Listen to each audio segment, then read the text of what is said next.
director of the Academy of English in Oldenburg. So I'm the Director of Studies, which Yes. means that my job is all about making sure that we've got the right type of English being taught to the students. The right type of English. Yeah, What does now that mean exactly? that means that we might think English is one language, Mm. but if you break it down Mm. into different areas, Yeah. you start to get specialist areas of language. Let's take cooking, for example. There's a specific language that we use for cooking, Yeah. and we use for writing recipes. And a cook would want to have that sort of English. Mm. It's the same with a pilot. A Yeah. pilot in the air who is speaking to air traffic control will not be using cooking English. Mm. Might use some things, might use commands, might use special words that you might have to use in cooking, but there's a special jargon. And what we do that's very special at the Academy is we focus in on the language of what the person wants to have. Right. So, as we say in German, it's berufsbezogen, so it's very specific to the company Right. or to the business Mm. or to the area of industry that they're working in. So, we do a lot of aviation courses, for example. Mm-hmm. We have pilots who are training for what they call the ICAO exam, Mm-hmm. and this exam they need level 4 to go out into the international skies because they have to converse with the towers, Mm. not in German or not in Danish or not in or not in, let's say, Spanish, Mm. but they have to do it in English. Right, and for something like Bremen, that's very useful because we have the Lufthansa Yep. flight school here, so we have a lot of pilots coming through, doing their training, having to be working on in English, and they can't get through the training without one, so Yeah. that's a very important aspect. The Yeah. other aspect with Bremen is the control tower. I'll just stir these a little bit. The control tower doesn't control just Bremen, the air control tower. Yeah. It covers a very wide range, very wide area of Germany, from north, south, east and west. Okay. So they have to be very confident with their English in dealing with stressful situations that they're occurring with. So in that respect, I could see the language that you're offering there as being something very useful. Absolutely, and in many respects, you've hit the nail right on the head there. When you say that, let's say this whole Bremen area, this airspace around Bremen and beyond, Mm. if someone sitting in the tower needs to talk to, I don't know, let's say a Japanese airline that's coming into your airspace, Mm.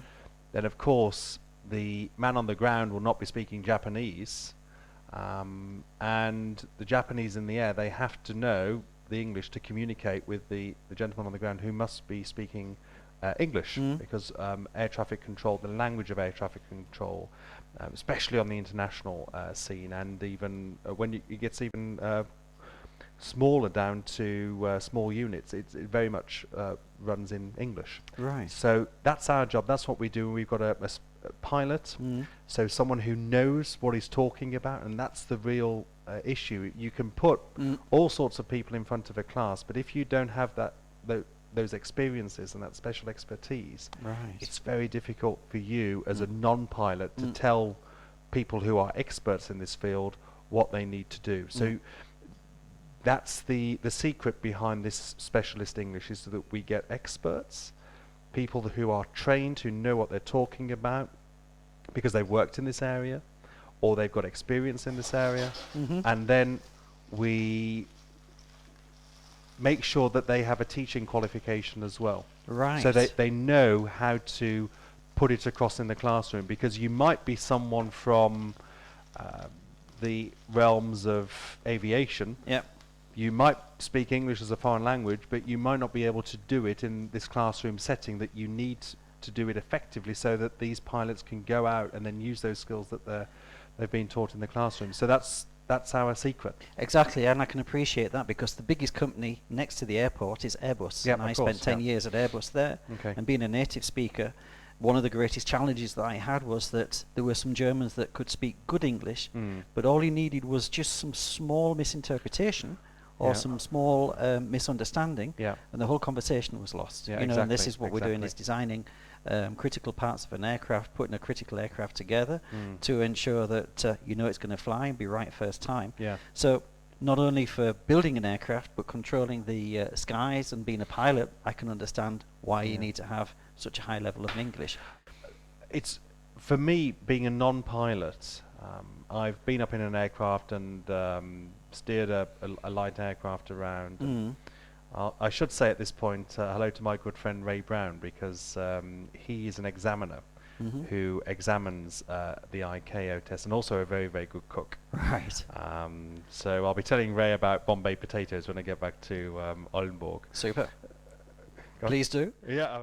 So, I'm going to have another drink of beer, so cheers, mate. Yeah, cheers. Yeah. We should have English for beer drinkers. That would be a nice little niche area. It certainly would. But talking of your niche area, you actually give lessons to pilots. Yep. So people who are training either to become pilots or people who are already pilots, and people who need their certificates renewed, because this is a certificate. If they get a lower level, it needs to be constantly renewed. Right. I'm just going to turn that down a bit. To make sure that their level is adequate enough to take to the skies. Right. Okay. That's a very specialist subject. Absolutely. Do you do just aviation, or do you cover other aspects as well? Well, one of the things that you have an issue with an English school is if you just teach conversational English, and once that's all over, then there's not much that comes after. Yeah. But if you focus in on these so-called niche areas, or what we call in the industry ESP, so it's English for specific purposes, you can cover an area that not many other people cover. So you've got a market, and you get the custom base there, which is obviously very good for retention of staff and so on and so forth. So it's not just aviation English that we look at. We also look at medical English. And I've managed to secure medical English test centre status for the Academy of English in Oldenburg. Right. And that means that we can test candidates in 12 different areas of medicine, from general medicine all the way through to podiatry, through to occupational therapy, right the way through to, if you want to be a vet, so veterinary medicine. And that test is the test that many governments require doctors to have to go abroad and practice in those English-speaking countries, specifically Australia, New Zealand, Singapore. Other English countries are going to be coming on board hopefully soon. Now, this is meant for those healthcare systems that need individuals to speak English as a foreign language, because they're dealing with English, and putting them in a position in the exam whereby they have to cope with what they're going to get on a day-to-day basis in a practice in Melbourne, or in a hospital in Christchurch, or if you got your own practice in Singapore. So this qualification then will carry you through the whole of the world, so to say. Yes, well, the whole of the world where it's accepted as a qualification.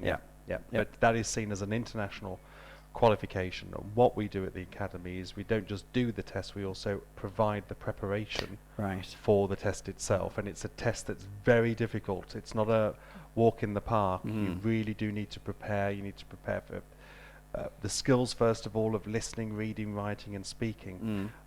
But on top of that, you need to know how to do the exam and how to approach the exam in terms of time management, because one of the tasks is so difficult to get done within the strict time limit, and they say stop writing and you've got to put the pencil down, otherwise they're snatching the paper and the pencil off you. So you've got to train these different skills, but they're very relevant for the medical sector anyway, because doctors, they have to work under a lot of time pressure, as we do in cooking. We certainly do. And back to your English, your specific English. You're doing aviation English. You're doing medical English. Do you cover any other subjects? We're expanding a lot into the area of agricultural English now. With aviation English and with medical English, you do have a lot of material on the market already.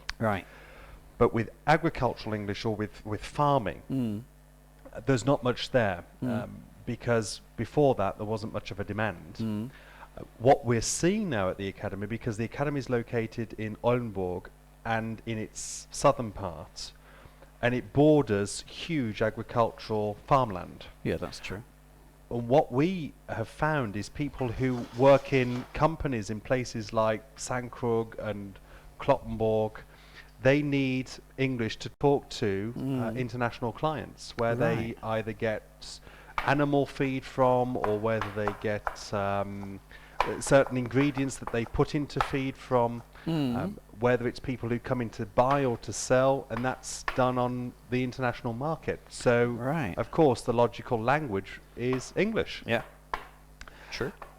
So we've already got students. We've got students who have been at the academy for 4 or 5 years from this area, and over the past few months, what we've seen is a massive upsurge in this type of English. Butchers who need English, people who work in, as I said, in the agricultural sector with vegetables and those sorts of areas. They all, for some very strange reason, you might think, but actually there are reasons behind it. And our job is to meet that need on the market. So when we have an area like this, what we have to do is we have to do a lot of research. We have to obviously employ people who know something about that field, which is not always easy. That's true. Especially in areas specific as flying and in medicine and in agriculture. And then they have to be trained, but they also have to know how the local market works, because if they don't embed that into their lessons and they just have this international dimension of the language, then they don't get the full package. And they won't know how to use the language for their local market, but how to use it at the same time to talk to international people. So that's what we do at the academy. Okay. And it's quite interesting because it's not just learning a language, but there's a lot of other skills there that are very important. So as you were saying beforehand, time management, how to approach particular subjects. So it's actually helping you speak in a foreign language, problem solving, time management, management itself, program management, other communication skills, negotiation skills, and so on. You're so right. So what we've looked at now at the academy is how can we diversify and embed things like body language. Because if you have, let's go to the Chinese now, a Chinese speaks a certain type of English which is conditioned on his or her own background, usually on the Chinese. So they speak of Chinglish over in China. But they also speak differently with their bodies. They've got a different form of body language. Right. They have different facial expressions. They will smile not to lose face, even though that they're under a tremendous amount of pressure. Right. And those sorts of cultural aspects you need to embed in your lessons as well. And not everyone can do that because they haven't got this world-ranging experience that some other teachers might have, and then they can put that into their lessons. So we've really got to pick the teachers carefully. We've got to obviously get them in first, but we need to pick them carefully to make sure that they are the right people delivering the right sort of English to the right people.